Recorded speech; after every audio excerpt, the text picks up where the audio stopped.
Alright kids, in an effort to give you more personal accounts of my life from before the two of you were born, and to show you when I was wrong, I'm going to tell you a story.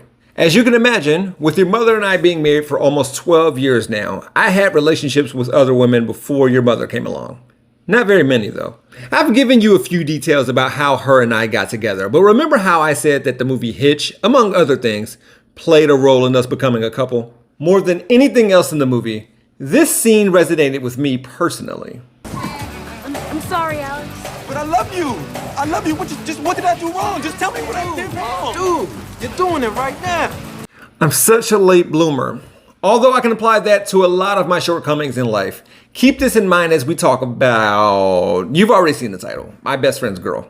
My best friend in high school was, he doesn't know I'm talking about him in this episode, so I'm just going to call him Bodie. We met at the beginning of my junior year after I had just transferred high schools. We hit it off pretty quick, seamless. We liked a lot of the same stuff, just for different reasons. We both love Air Maxes. He liked 95s. I liked the ones. Bodie was this brown-skinned dude with wavy hair, but like deep, Pacific, peaceful ocean waves. Then, sometime later, he grew his hair out and got braids, and his hang time was crazy. Anyways, we were inseparable. At one time, we both worked at a Save-A-Lot grocery store, but we spent too much time being dumb while stocking shelves or ringing people up at the cash register, so after a few weeks, our manager stopped scheduling us during the same shift on the same day. I still remember seeing the calendar being staggered. Jeff, 3 to 5:30, Bodie, 5:30 to 8. Not that I was popular at this new school, but everybody knew we were tight. We were best friends. And I think that's how I met this one girl who, I won't use her real name either because I didn't ask her if I could, and she might see this, so we'll call her Mabel. The first time I remember talking to Mabel, she flagged me down at the local ice cream spot. I ended up walking her home because my place was on the way to hers.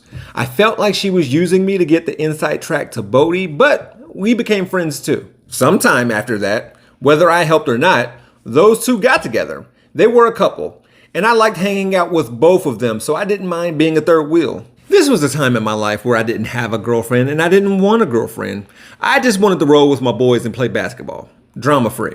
Then Bodie and Mabel broke up at some point, and I don't recall why. That's kind of the point.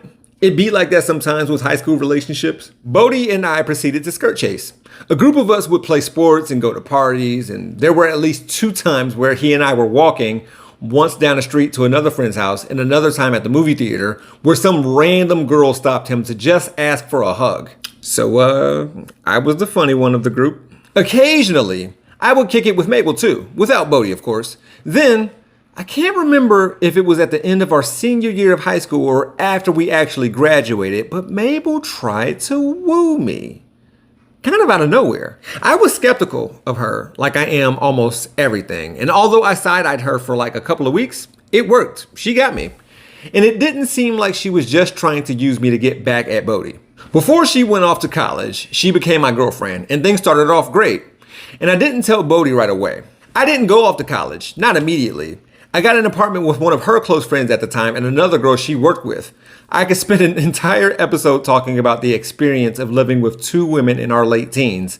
Drama-free days were over. By the way, all of what I'm saying went down in and around Columbus, so distance wasn't a factor. One night, probably on our way to a party or something, I told Bodie and like 5 of our friends about Mabel and I. That should have been handled differently. More on this later. I'm the worst. I wonder if it will make him happy to know that Mabel started treating me like trash. After a little while, there was a rumor swirling that Mabel cheated on me with some other dude, and I, like a sucker, didn't believe it. But based on the details that I heard, which was confirmed by Mabel years later, it didn't make any sense. This was the first time in my life when I really realized that something doesn't have to make sense in order to be true. Moving on. I enrolled in this broadcasting school in Cincinnati, which was really difficult to get to and from because I was broke, but I had help. This may one day have to be its own video too. In the midst of all this, Bodie would roll with Mabel and I, and she would try to hook him up with her friends, maybe give him relationship advice. This is jacked up. We were in our early 20s at this point, and he had his own stuff he was working on at the time. Eventually, I graduated from that broadcasting school, but I didn't pursue a career in radio because the business side of things was messed up. And I never really experienced this in high school, but there was this new thing called insecurity that was new to me. See, in the late 90s, early 2000s, this new invention called social media was exploding. MySpace was popular, Black Planet seemed dope, and Facebook became available for all universities. I never used any of these platforms, but others did. And I didn't know it at the time, but the lives that people were posting about were fake. I didn't know how to fit into anything. Guys were about stuff that I wasn't into, but girls were into them. Some guys naturally develop a comfort with the opposite sex. They like women, women like them. Everything flows naturally. And I was barely comfortable in my own skin, let alone with Mabel. She was eager to make up for lost time. She was into doing her, without me.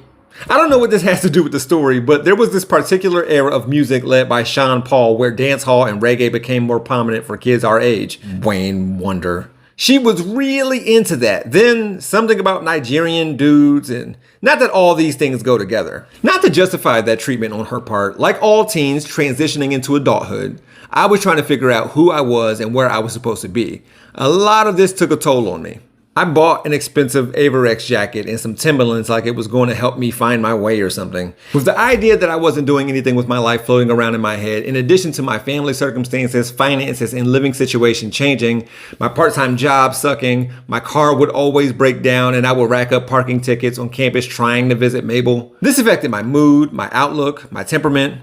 I would find myself sad and mopey and taking things way too seriously and getting all heavy and emotional. I recognize now that those feelings and emotions are fine and legitimate, and I came on a little too strong and needed to take it easy. But at that time, it was too much. Maybe I was hoping that Mabel would be the last ounce of something good, and that's a lot to put on someone else who's also trying to find herself.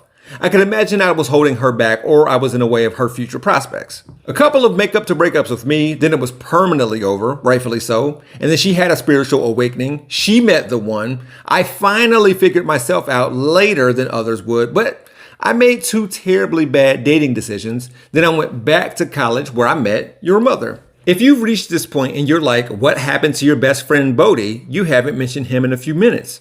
You're right. I don't remember the last time I saw him. I don't remember the last time I talked to him. I have no idea what he's up to now. I feel weird making an entire episode without some kind of graph, stat, data, survey, or poll. So here's this one about whether people would date their friend's ex or not. After what I went through, it doesn't matter. No. However, let's say you have a friend and he took someone out to eat and he, for instance, ordered sandwiches for both of them. But the other person claimed they didn't want fries, but took some of your friend's fries anyway. He would have a good reason to say that they should see other people.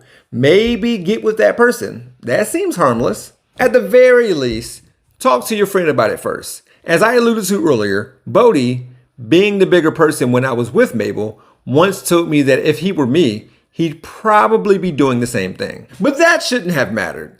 I'm just happy to report that I learned my lesson. Only I didn't. Another one of my friend's ex-girlfriends kissed me and I kissed her back. And she lied and said more happened. She definitely did it to get back at him. That mother. Getting with my best friend's ex-girlfriend was not worth it. Even if I had ended up marrying her. Even if her and I broke up, but me and Bodie stayed friends. Even if I married her and he and I remained friends. And I'm not saying this was the reason why he and I aren't friends. People separate or grow apart all the time. I seem to lack the basic understanding that my peers intuitively grasp. Perhaps you won't have to. We're gonna be all right.